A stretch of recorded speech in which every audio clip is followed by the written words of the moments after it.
So we read the Project Forward Weekly Guidance Issue 2 the other day.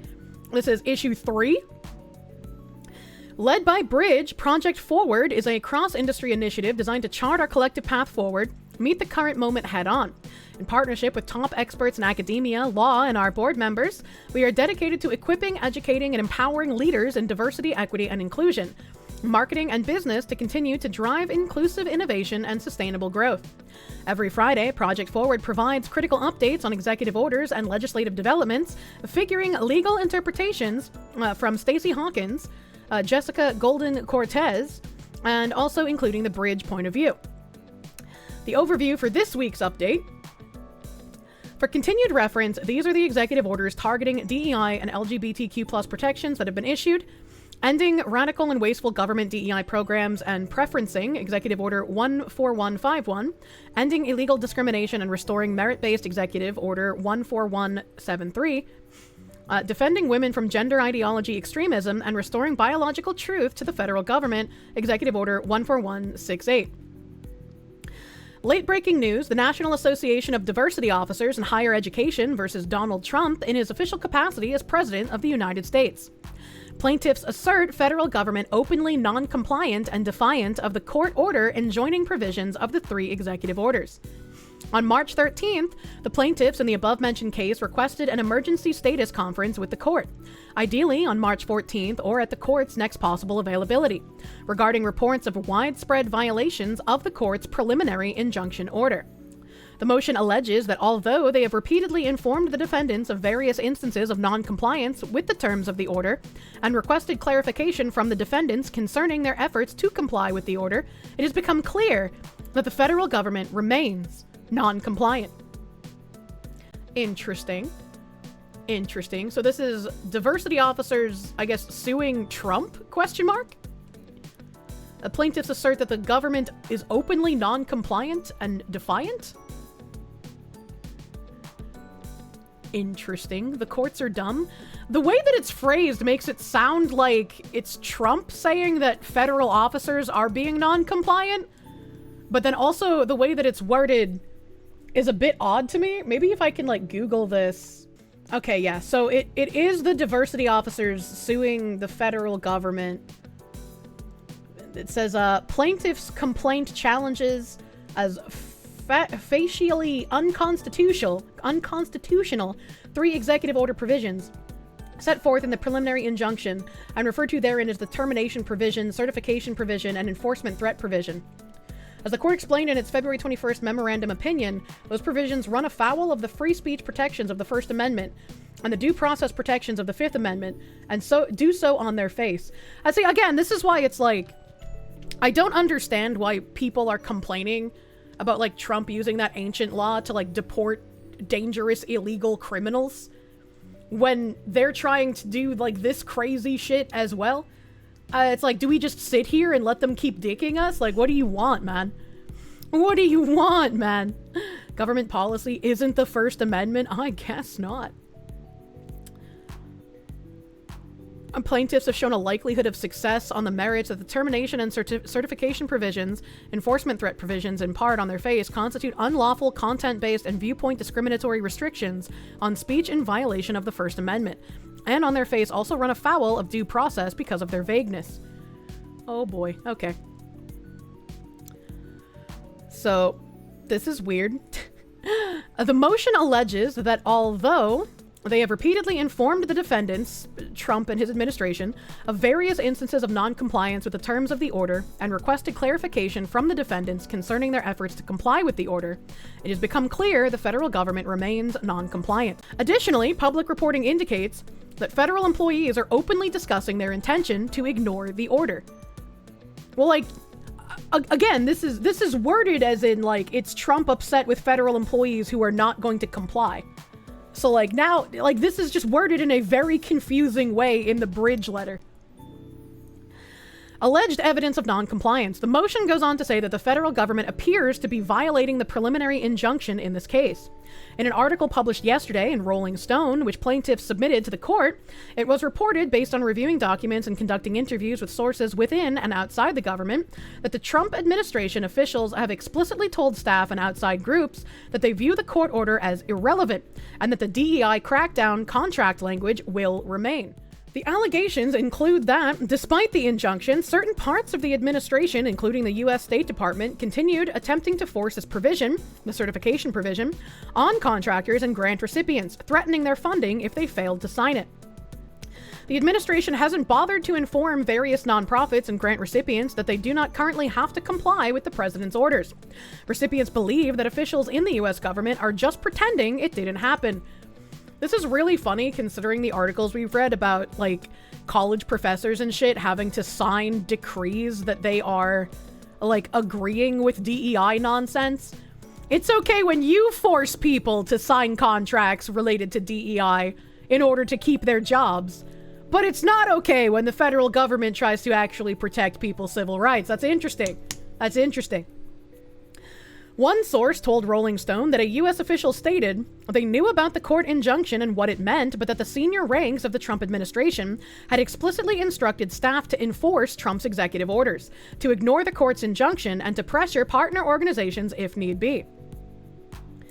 Other allegations include that in a direct violation of the court's February 21st preliminary injunction order, hundreds, if not thousands, of contractors and grantees around the country have received notices that require them to certify that they do not pursue DEIA principles in some form, or else have their grants and contracts terminated on grounds that they are related to diversity, equity, inclusion, accessibility, or environmental justice.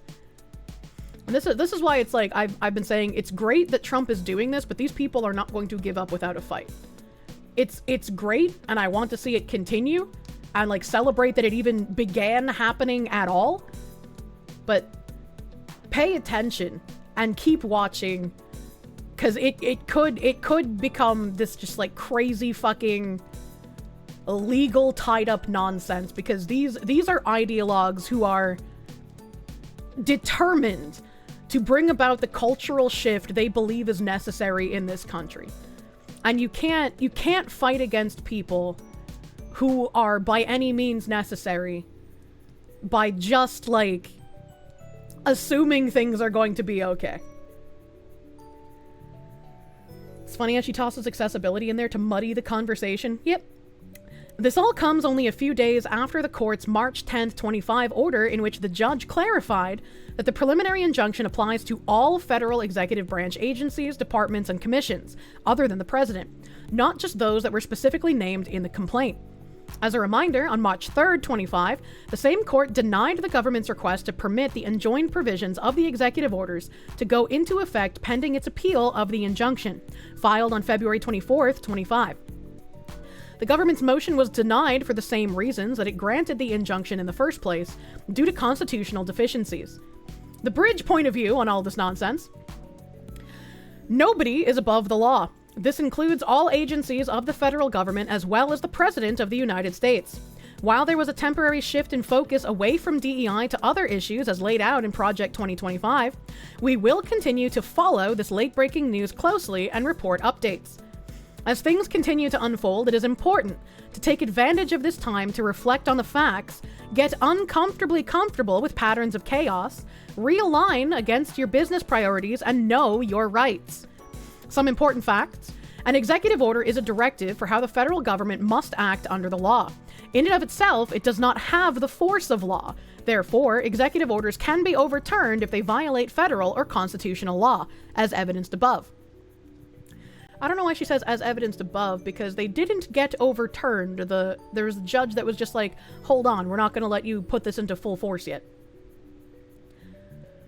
The power the president holds over federal agencies is vastly different from the power he holds over the private sector, which means the private sector should be cautious of capitulating to the politics of the moment, and instead do what's right for their business growth and innovation, both outcomes of a successful DEI practice. And this is something that's been reiterated in the past couple of bridge meetings, where they're just like, if you're just like capitulating to the politics of the moment, you're going to leave yourself at a disadvantage. You have to remain steady and remain committed to the work, even if it seems like it's dangerous to do so right now. People will respect you and populate your brand more often if you show how committed you are, even in the face of danger. The Civil Rights Act and the legal protections it affords remains unchanged and therefore essential for employers to continue to abide by these protections when evolving any part of their DEI practices. Just because the executive orders use the term illegal DEI practices does not mean DEI practices are illegal. Of course, as long as they comply with existing law. 5. The removal of resources and documents from the government website that communicate the protection of rights for individuals do not make the laws any less enforceable. I'm not really sure what she means about that.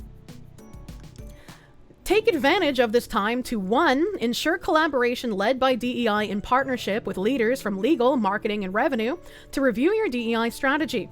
Understand the opportunity it presents and mitigate any risk. If you don't have a skilled DEI expert, now is the time to find one and empower them to equip your entire leadership. 2. Review your current brand values and make sure all stakeholders have a clear understanding of these values and how they drive your priorities and action. When there is a clear alignment against values, decisions are clearer and everyone knows what to expect. Costco is a case in point. 3. Communication is critical. Now is not the time to remain silent. Be proactive and transparent in your communications, both internally and externally. They're blatantly unconstitutional, but go on. Yeah, I think with some of this, they're realizing that, like, too many of the people on their side need the stimuli of the, like, programmed language they're used to responding to. So they went a little too undercover, right? They've been saying, like, the language shouldn't matter, the language doesn't matter, you just have to be committed to the work. And now they're saying, you gotta communicate a bit more externally. You can't be as underground as you've been trying to be. Funny that companies being cowards is the whole reason they got power in the first place. I know, right? A fondue, thank you for the 5. Overview, emboldened GOP-led states file lawsuits. And this is the State Board of Administration of Florida versus Target. And the state of Missouri, ex-rel Andrew Bailey, I don't know what ex-rel stands for, Attorney General of Missouri versus Starbucks. Both the Florida and Missouri State Attorney General have sued Target and Starbucks, respectively, alleging that their DEI practices are unlawful. They MK Ultra'd a bit too close to the orange sun.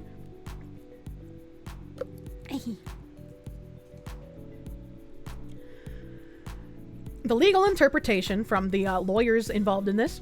The Florida suit against Target alleges breach of fiduciary duties to shareholders for failing to appreciate and manage the risks associated with DEI efforts. It asserts that Target betrayed both Target's core customer base of working families and its investors by making false and misleading statements about Target's environmental, social, and governance, and diversity, equity, and inclusion mandates. The suit also accuses Chief Executive Brian Cornell of downplaying the intensity of customer boycotts following the May 2023 Pride Month campaign, prolonging the decline in Target's share price. In addition to the lawsuit, Target's recent change to its DEI policies have created a series of boycotts. Target has not yet issued a public response to the lawsuit or the boycotts, which I think is also an interesting thing, right? Whenever like a conservative boycott kicks up, there's always like a ton of articles being like, oh, this is going to be impotent and ineffective, and all the journalists sort of circle the wagons to make everyone feel demoralized, so they hopefully kill the boycott. Like the companies respond and they're just like, this is going to be negligible, like it's not going to do any harm, like we know that these people don't actually stick to their boycotts, so like we're not worried. And then, as we've seen recently, it does actually do damage. So it's interesting to me. It's interesting to me that I've seen a couple of articles on the lawsuit with Target. I've seen 0 on the lawsuit with Starbucks. And I haven't had any information about Target or Starbucks responding to it. So it's kind of interesting that they're just like, yeah, with these people, we need to shut up and not put our foot in our mouths because they're not the dumbasses likely to believe our flowery language if we just say nice things to hope that they buy our shit again. Or if we tell them that it's going to be negligible, then they'll double down harder. We know that these people actually fight for the shit that they want. They're not going to just sit back and say, I just wanted to grill. Conservatives typically stuck to their boycotts? Not until recently. Absolutely not. Not until recently. Like, conservative boycotts were, like, literally a fucking joke until basically the Budweiser one. Well, let's keep pushing. Yeah, like, we've gained momentum. People are finally starting to actually hold the line and not just go back to buying shit immediately after. Even if, like, Kid Rock and Tim Pool tried doing that, people rightfully, like, made fun of them for doing that. Mulvaney is freaking out over its book sales. Oh god, it has a book now? Budweiser put the fear of Joe Schmo in them. True and real. The Missouri suit against Starbucks alleges liability under both federal and state anti-discrimination laws, stating that Starbucks ties compensation to racial and sex-based quotes, discriminates on the basis of race and sex in training and advancement opportunities, and discriminates on the basis of race and sex with respect to its board membership. Much like the blaming of DEI for the devastating LA fires and other disasters, the suit accuses that Missouri's consumers are required to pay higher prices and wait longer for goods and services that could be provided for less had Starbucks employed the most qualified workers. See, this is interesting, and I would like to know more about this, right? Because since we've been talking about Bridge, we know that they have been advocating for equity of pricing. And so them bringing into the lawsuit saying that specifically in Missouri, consumers are required to pay higher prices to make up for the incompetence of the DEI hired workers at Starbucks. I want to know more. I want to know more about that, man. All the conservative cunks that have been saying Bud Light redeemed themselves failed to mention that the parent company is trying to put conservative dad's ultra-right beer company out of business. I mean, even disregarding that, like they've never actually apologize for anything. They're just going to hope that it blows over, people forget about it, and they're going to put out like, oh yeah, America in their commercials, right? Like, they don't care. They are going to keep doing DEI nonsense. If anyone says, why are you blackpilling We Won is retarded, this is one of the reasons so many conservative boycotts fizzle out. One tiny win and they call it good and lose the war. It's not doomer to stay vigilant. Which is why I keep calling Grums out every time. Like, he knows what I'm talking about. He's retweeted Bridge things, right? So it's like why I keep saying, like, hey, dude, I don't know why you keep announcing that we're winning when it's patently not winning. And like, he says the, like, well, we need to keep morale up. It's good to celebrate wins. And it's like, yes, I agree. But just like with Robbie Starbuck, it's bad to celebrate fake wins. You're going to give people false hope, which is more dangerous than just being vigilant, right? You don't want people to believe that more strides have been made than what actually has, because as soon as people perceive that they're on the cusp of victory or they've been making these great leaps, they're going to be like, okay, well, I don't need to pay attention because I'm Joe Schmo and I can't do anything about this. It's already taken care of and it's going to keep going in the right direction. And that's just not the case. That stuff is almost more frustrating than the Bridge stuff itself. Yeah, and that's why, like, when I get comments of, like, oh, Kirsche, like, I don't care about Bridge because I see so many people mentioning it in the comments of other YouTubers' videos, and it's like, I don't give a shit. If the YouTuber doesn't want people mentioning Bridge in the comments on their video, how about they accurately report on what the fuck is going on with DEI? How about they actually accurately report things? How about that? Don't celebrate too early. We sink bridges here, true and real. Starbucks has strongly denied the allegations. We disagree with the Attorney General, and these allegations are inaccurate. Our programs and benefits are open to everyone and lawful, Starbucks said in a statement. Our hiring practices are inclusive, fair, and competitive, and designed to ensure the strongest candidate for every job, every time. We all know what this language means, Starbucks representative. We all know what you're saying. We're used to your language. These suits provide alternative theories of liability relating to DEI efforts and subject companies to potential enforcement under various bodies of state anti-discrimination and federal shareholder liability and anti-discrimination laws. Business law professor Carlos Chapman was quoted as saying the standard to assert a shareholder liability claim is very, very high. As a result, these suits are often unsuccessful. And while previous attempted conservative shareholder lawsuits challenging DEI practices have not succeeded, companies should consult with legal counsel to assess any threats under business fiduciary and shareholder liability and state anti-discrimination laws. It's very interesting to me. Right, they keep mentioning the anti-discrimination laws because what these people are engaging in is inherent discrimination. To them, they are discriminating against the correct people. The people that they're discriminating against, in fact, can't even experience discrimination. This is just the right thing to do, because those people being discriminated against have reaped benefits at the extent or expense of others for far too long. They do not think that discrimination can go in the direction that they are doing it in. She posted a clip of the roller skater or cyclist celebrating before reaching the finish line and then being overtaken. True and real. They failed to see that there's always an excuse at the time. It's just interesting to bring up because when they tell these companies to check with their state anti-discrimination laws, it's telling them you need to figure out how to word these things and how to orient your DEI programs so you can keep doing the work, but you can't be sued under anti-discrimination laws. Because the work you're doing is important, the discrimination you're doing is important, but you have to make sure that it's legal, otherwise you will be attacked. We're so tired of losing, we'll pretend we're winning is not a sound strategy. True. The Bridge point of view. Companies that have formally backed away from their diversity programs represent a tiny minority of corporate America. Even the Heritage Foundation recently conceded that 486 out of the Fortune 500 still have inclusion statements or commitments on their websites. Heritage Foundation actually having the accurate information, dude? Imagine that. They're just like, look, even the conservative people are agreeing that most companies haven't gotten rid of DEI. But don't worry, guys. Robbie Starbuck has looked at LinkedIn profiles and convinced companies to get rid of it. Our experience is that seasoned executives understand its positive impact on business. As Costco stated, DEI has fostered creativity and innovation in the merchandise and services that we offer, and led to greater customer satisfaction. Meritocracy is defined as a social system, society, or organization in which people attain success or power because of their abilities, not because of wealth or social position. I feel like they have left out something in that definition that they've been using to hire people who are not part of a meritocratic process.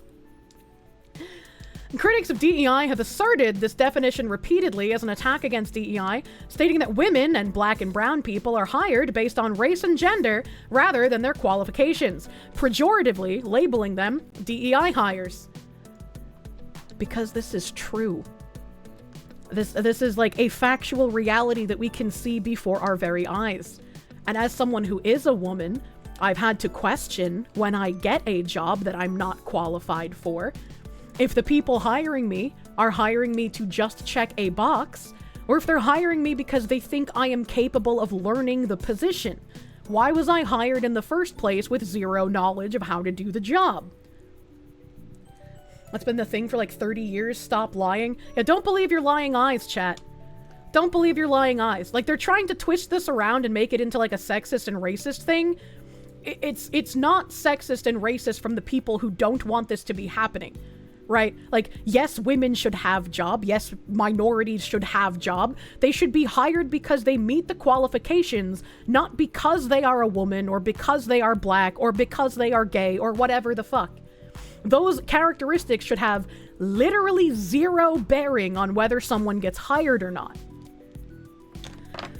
Number one, in the same way that all business practices evolve, there should be no stigma attached to evolving DEI practices.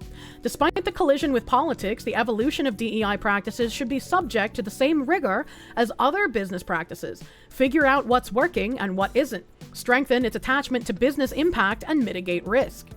Number two, the assertion that merit-based hiring is contrary to DEI practices is a false narrative. No, you know what's a false narrative? The false narrative is the two identical candidates with identical backgrounds and identical experience. That is the myth. DEI practitioners have not advocated for hiring unqualified individuals, even though we know that this is exactly what happens from reading exactly what they do, especially in the gaming sphere where they're just like, yeah, just hire your friends and they'll learn how to do the job after you hire them. The role of DEI is to break the systemic structures that have historically excluded qualified talent and expand opportunities to those who have been arbitrarily denied access. Merit and DEI have never been mutually exclusive. Merit and DEI are inherently incompatible. You cannot take into account someone's sex or race and say that you're hiring them because they are qualified for the job. As soon as you take into account immutable characteristics, you are breaking away from a meritocratic process. Guys, we have absolutely not been doing this, so that thing that we've been doing that we've been saying we've been doing, come on, don't be crazy, yeah? If we lie enough, how could they find out what's true? Number 3, you cannot please everyone, so committing to your company values versus capitulating to the politics of the moment is essential in maintaining trust in your brand. Oh, hey, I was explaining that's what they were saying earlier. These values guide your mission, goals, culture, decision-making, behaviors, and relationships, serving as a foundation for how your company operates and interacts with employees, customers, and the broader community. I'm not clairvoyant, man. I've been screaming about this since like January 24. I just read the things that they say. I listen to the things that they say. I'm not like some super smart 7,000 IQ person, man, but like, I can read. Stephen Miller attempts to bring his draconian philosophy to the Department of Labor. Ooh, yeah, meritocracy, that's draconian. Overview, America First Legal urges Department of Labor to investigate federal contractors' DEI programs.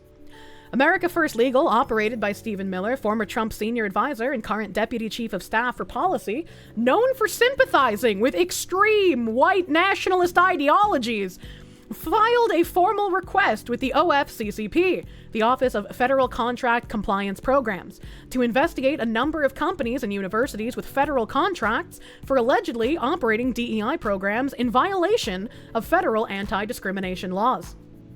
Good. Good. He's literally Jewish. Examples? Oh, right. None were named. The legal interpretation, the OFCCP is an agency within the Department of Labor charged with the enforcement of obligations of federal contractors to ensure non-discrimination and equal opportunity in the workplace consistent with Title VII. The elusive Jewish white supremacist, the most loyal Nazi ever. He's the Jewish face of white supremacy. Shalom. You read everything. You're omniscient. The OFCCP formally oversaw enforcement of federal contractors' affirmative action obligations under Executive Order 11246, which was revoked by Trump's DEI executive order. Under the Trump DEI executive order, federal contractors are now required to certify that they do not operate any DEI programs that violate federal anti-discrimination laws. Although, as referenced above, a Baltimore federal court enjoined enforcement of this certification, requirement pending litigation.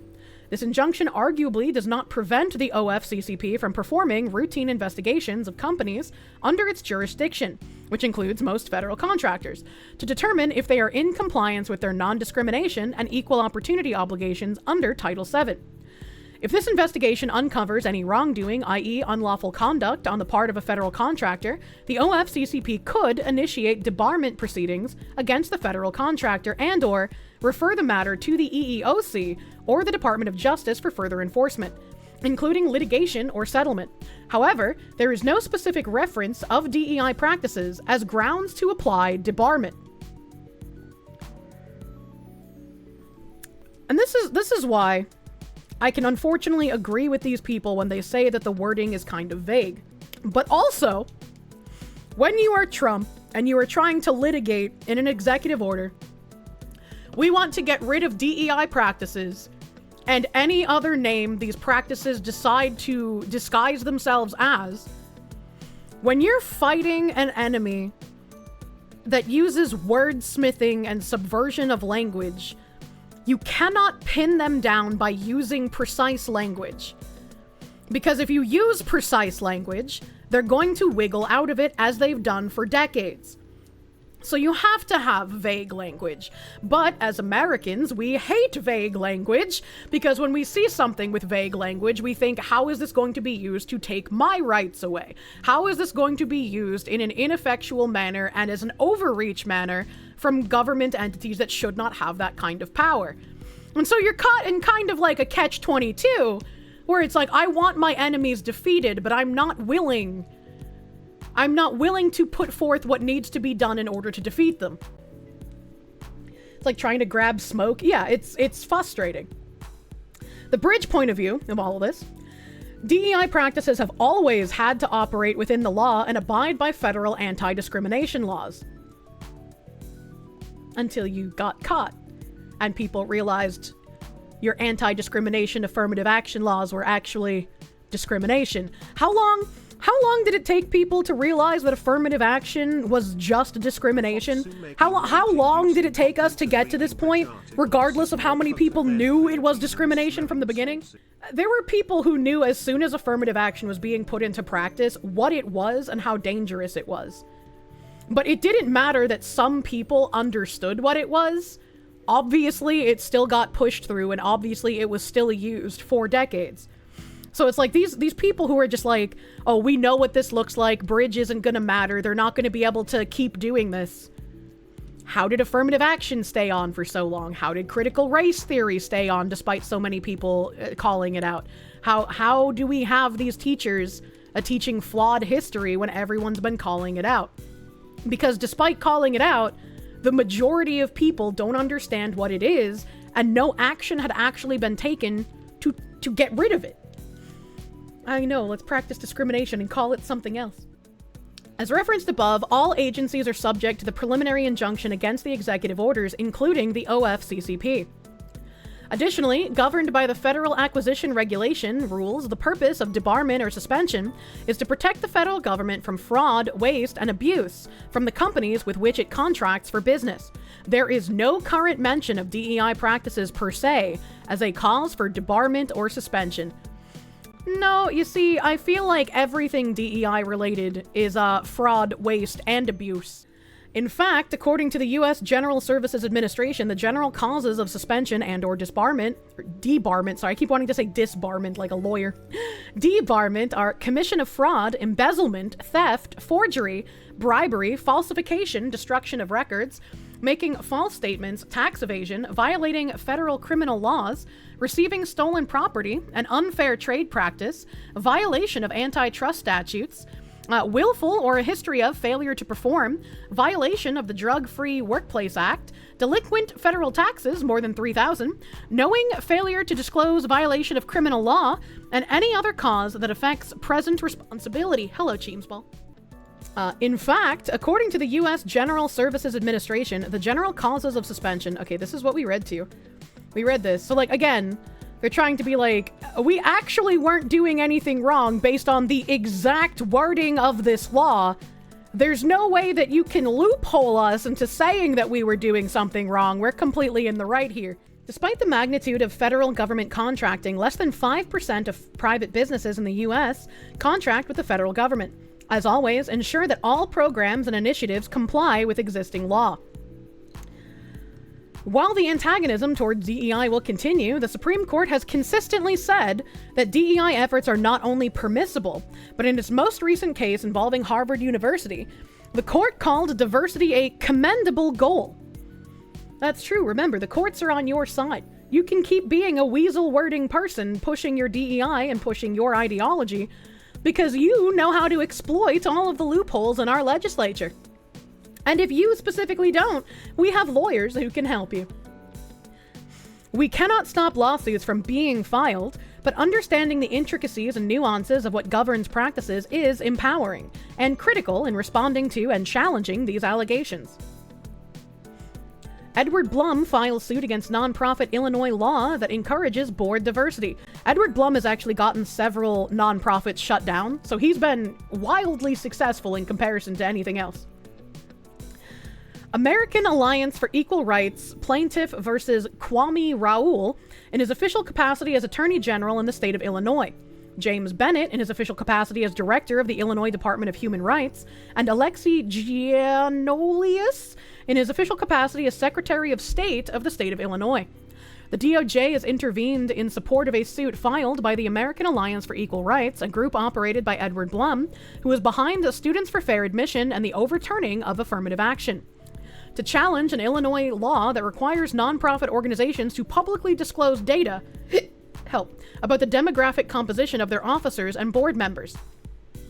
The law was enacted to promote diversity among the officers and boards of nonprofit organizations. The lawsuit alleges that the law, among other things, violates the constitutional guarantee of equal protection by discriminating on the basis of race. Legal interpretation of this case. The Supreme Court has not decided any case on the issue of corporate board diversity. You would think that if the guy who got affirmative action overturned is coming at you for your diversity policies, you might be in a bit of trouble, actually. Especially since now they're trying to claim, like, this has always been legal. I mean, we haven't been doing it, but it's always been legal.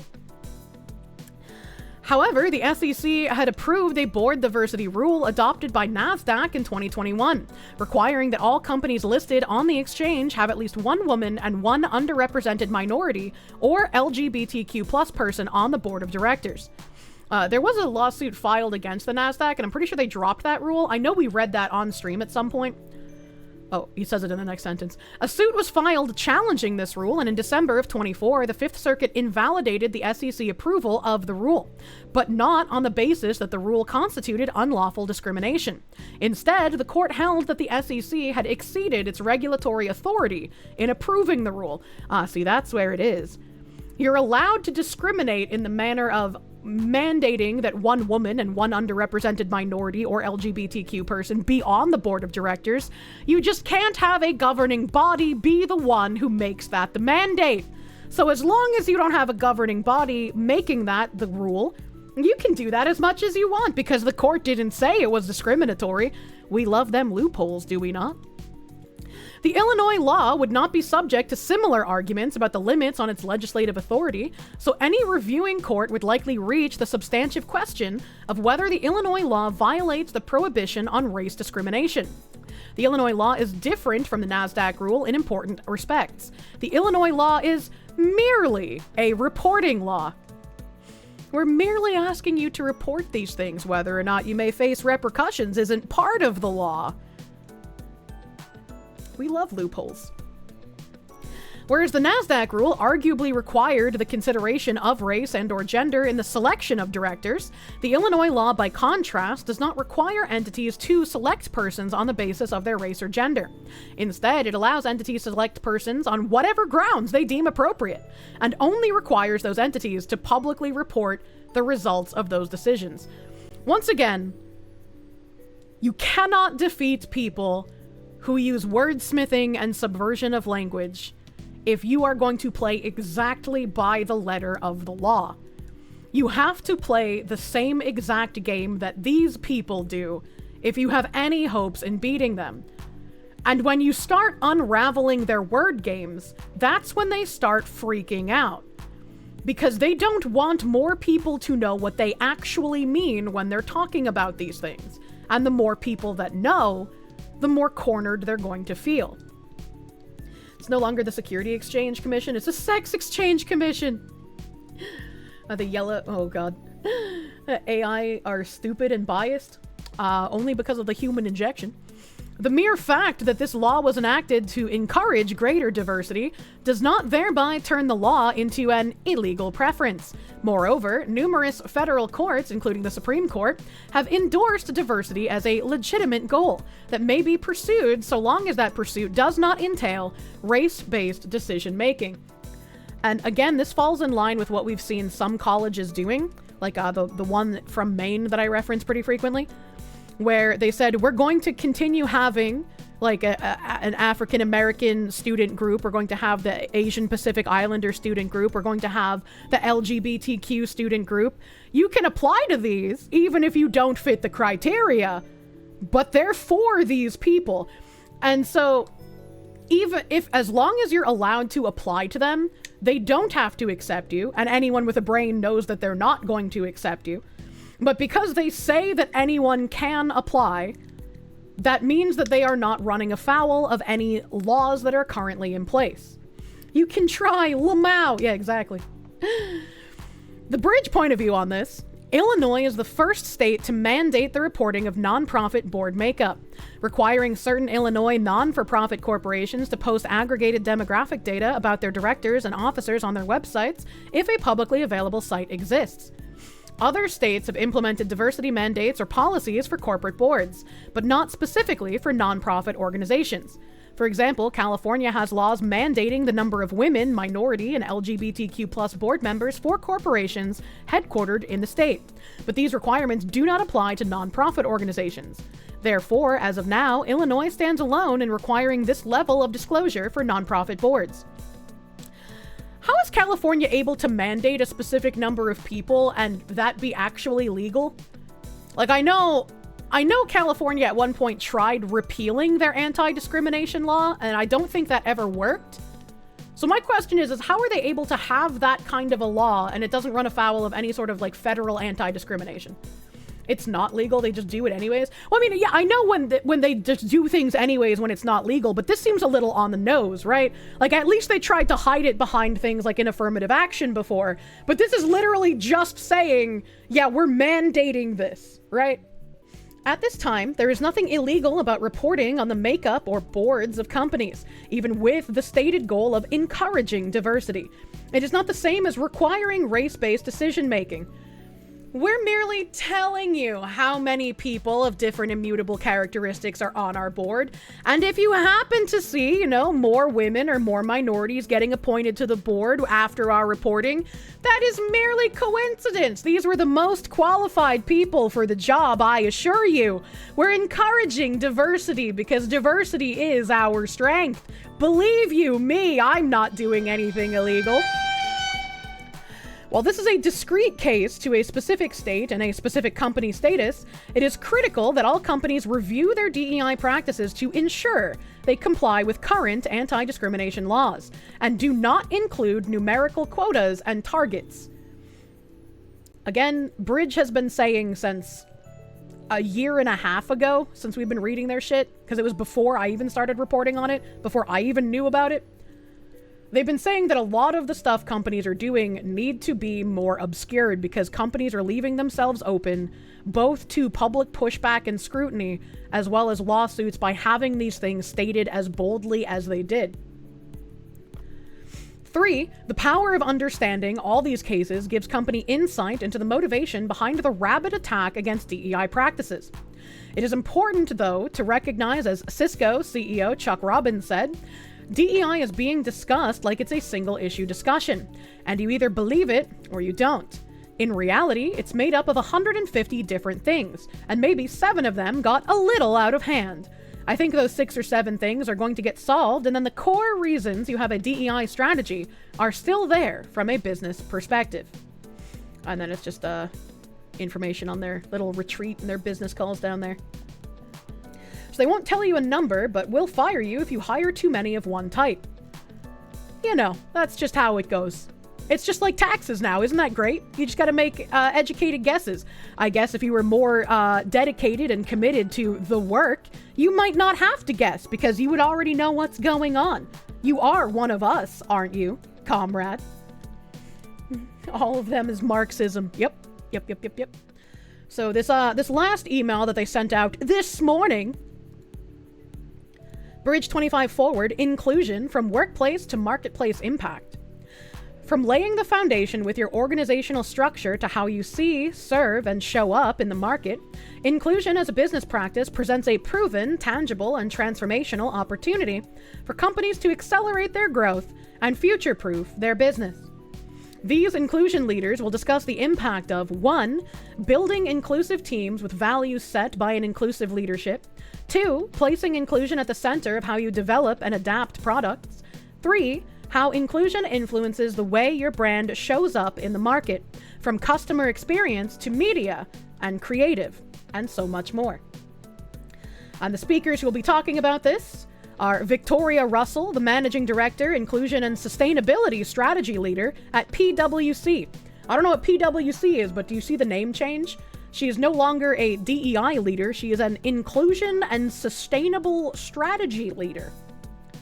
We have Claude Green, the Director of Diversity and Inclusion, Community Relations, Journeys for All, Supplier Inclusion, and Recruiting at Costco. We have George Axel Brusilian Machinga, VP of Diversity, Equity, and Inclusion at Sephora. And this discussion will be moderated by Geraldine White, the founder and CEO of Identity and Impact. You will walk away from Bridge 25 with tangible strategies, actionable next steps, and a path forward. Don't wait to register and join the top DEI marketing and business leaders in Oceanside, California from May 4th through the 6th. Register today. Those 150 things are actually just every possible combination of the 6 and 7 things because intersectionality. I mean, yeah, like if you, I'll bring up Bridge's website again really quick. Their mid-inclusion maturity brand. These are the practices that they are trying to have people embed into the DNA of their company. You have to split your DEI practices more than just in your HR and your marketing teams. You need to have like DEI in your product management, your market strategy, and these are covered under commercial practices. It's also in performance evaluation. You have your engagement practices, which covers your marketing, brand advocacy, channel management, content management, organizational practices, which will be your company culture and structure, the governance of your company, talent management.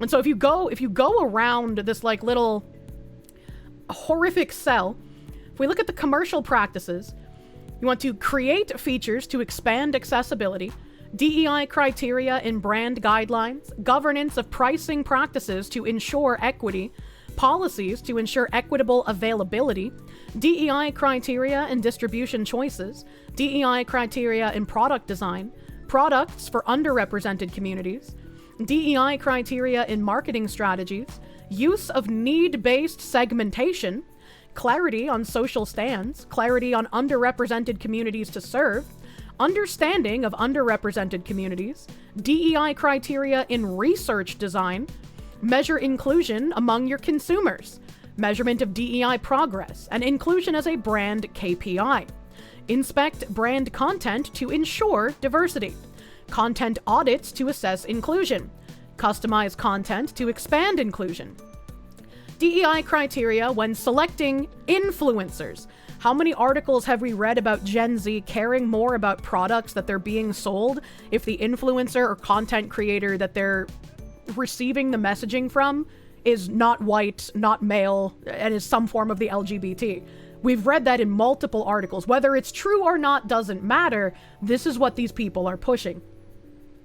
DEI guidelines to guide casting for content, test content with inclusive samples, use of community experts in design of content, audit brand symbols to protect against stereotypes, involve DEI experts in product development, training to avoid cultural appropriation, mitigate your reputational risk, research into community cultures, continuous support for communities, DEI considerations and programmatic media buys, eliminate algorithm bias, DEI criteria when allocating media budgets. By Kirsche Gamer Subs because she's a black man. That's true. That's true. I am a true and honest black man. Buy my Gamer Subs with code Kirsche for 10% off your order. All right, they caught your interest. What could they mean by equitable pricing?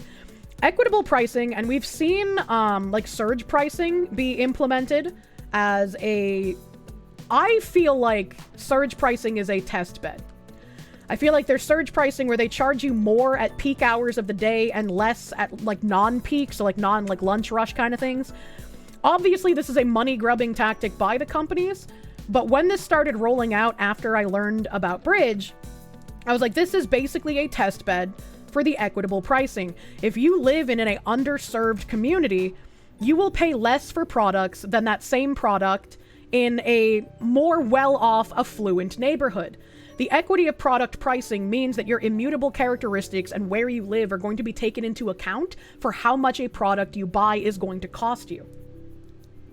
The K in Kirsche stands for black.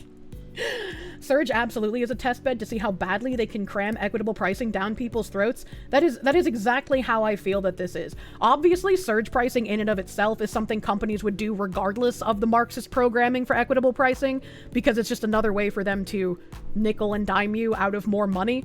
Like, it's bad in and of itself, but it feels like they're using it at this point to be a test bed for this kind of thing, since we already knew before the surge pricing was implemented that this was something they wanted to do.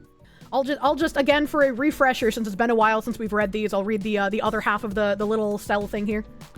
Adopt inclusive brand safety guidelines, partner with other firms to advocate for inclusion, celebrate contributions of different communities, marketing activities to advocate for greater inclusion, try to understand underrepresented communities, conduct internal DEI training, implicit bias training to reduce consumer discrimination.